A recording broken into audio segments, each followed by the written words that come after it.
નમસ્કાર મિત્રો, આપ સર્વેનું સ્વાગત છે. ગુજરાત શૈક્ષણિક સંશોધન અને તાલીમ પરિષદ એટલે કે GCRT દ્વારા લેટેસ્ટ કરાયેલા પરિપત્ર જેમાં ધોરણ 3 થી 5માં વાંચન લેખન અને ગણનની સુધારણાને મિશન કામગીરીમાં કરવાની છે. આ પરિપત્રને આપણે વિગતવાર સમજીએ. અત્યારે જે મિશન ચાલી રહ્યું છે એમાં બાળકોને વાંચન લેખન ગણન અભિયાન માટે એને અમલીકરણ માટેની કેટલીક સૂચનાઓ આપવામાં આવેલી છે. સૌ પ્રથમ તો સમજીએ આ વાંચન લેખન ગણનનું અભિયાન શા માટે. તો લેટેસ્ટમાં હમણાં આપણે પરખની એક્ઝામ લેવાઈ એમાં આપણા ગુજરાતનું શૈક્ષણિક પરફોર્મન્સ ખૂબ જ નબળું રહ્યું અને એનું કારણ હતું બાળકો જે સૂચનાઓ સમજી શકવા જોઈએ, જે બાળકો જવાબો આપી શકવા જોઈએ એ બાળકો પ્રોપર જવાબો ન આપી શક્યા. એના કારણે આપણું રિઝલ્ટ બહુ ડાઉન થયું છે. અહીં આગળ ખાસ પરિપત્રને સમજતા પહેલાં આપણે એ બાબત ધ્યાનમાં રાખવાની છે કે બાળકો માત્ર સંખ્યા લખીને નહીં, પરંતુ બાળકોને આપણે એવી રીતે લખાવવું છે કે જેથી બાળકો કોઈ પણ પ્રકારનો કોયડો ગમે ત્યારે પૂછાય તો બાળકો લખી શકે. સૌ પ્રથમ તો નિયત સમયપત્રક મુજબ જ વર્ગ શિક્ષક દ્વારા મુખર વાંચન, વાંચન અર્થગણ, શ્રુત લેખન અને સ્વતંત્ર લેખન અને ગણનની કામગીરી કરવાની છે. મિત્રો, આ કામગીરી કરવા માટે આપણને મદદરૂપ થવા માટે અગાઉ ભાષાદીપને કેટલાક સાહિત્ય મળેલું એ પણ આપણને મદદરૂપ થશે.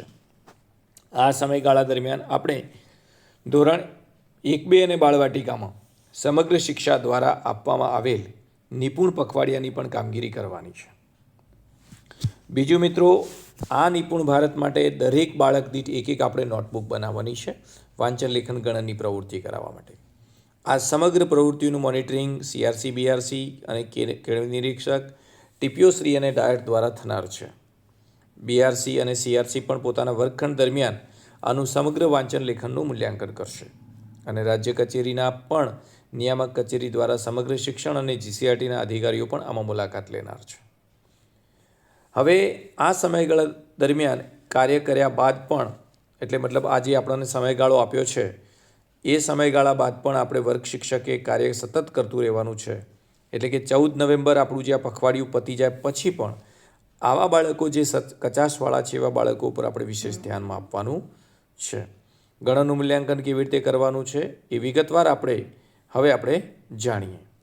પહેલાં તો વાંચન લેખન ગણનની માર્ગદર્શિકા છે એ પૈકી બાળકો ખરેખર પોતાની પાઠ્ય સામગ્રી જે છે વાંચીને સમજી શકે અને પોતાને જે આવડે છે એ લેખિત સ્વરૂપે રજૂ કરી શકે અને એ પણ પોતાના ધોરણના સ્તર મુજબ. આ ખૂબ મેઇન બાબત છે.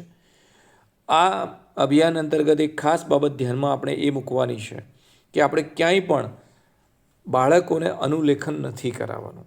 માત્ર વાંચન લેખન ગણનની કોઈ પણ પ્રવૃત્તિમાં આપણે અનુલેખન નથી કરાવવાનું.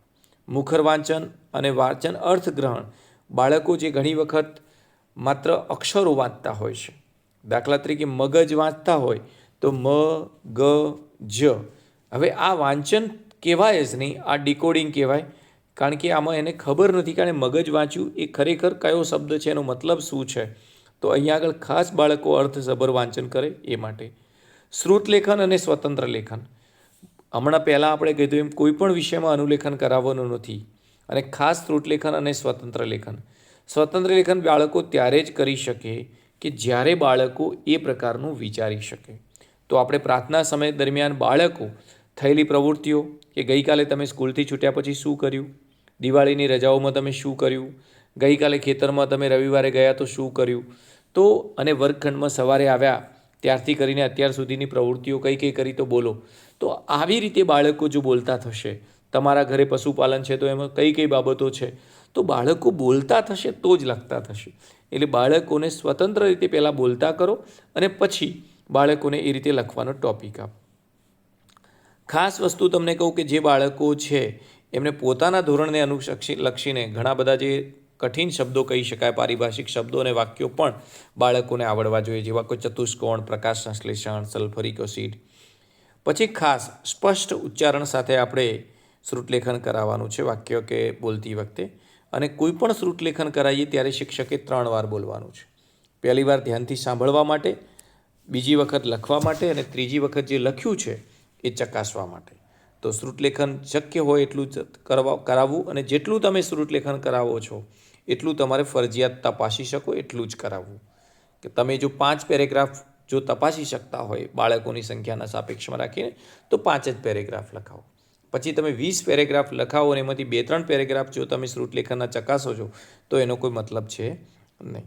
સ્વતંત્ર લેખન પહેલાં મેં વાત કરી કે સ્વતંત્ર રીતે વિચાર કરે, વિચારોને શબ્દમાં વ્યક્ત કરે અને વ્યવસ્થિત રીતે ગોઠવીને લખે.